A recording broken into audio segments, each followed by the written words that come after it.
Hello guys, তোমরা সবাই কেমন আছো? আশা করি তোমরা সবাই ভালো আছো। তো আমি যে এখন শাক বাছতে বসে গেছি। তো আজকে বানাবো পাঁচমিশালি শাক। তো চলো কি কি শাক আছে তোমাদেরকে দেখাই।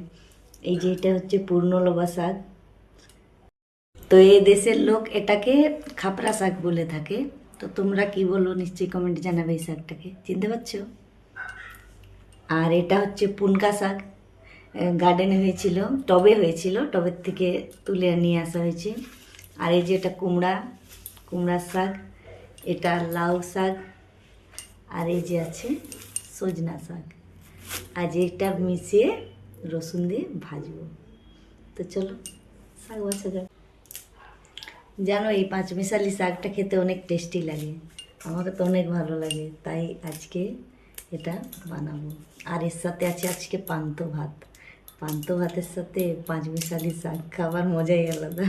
এখন যা গরম পড়েছে, একটু ঠান্ডা ঠান্ডা পান্তা ভাত খেলে মনটা একদম শান্তি হয়ে যায়। পান্তা ভাতটা ডেলি তো খাওয়া সম্ভব হয় না, তাই মাঝে মধ্যে খেতে ভালো লাগে। আমি খাই, আমাকে ভালো লাগে। পান্তা ভাত তোমাদেরকে খেতে ভালো লাগে কিনা?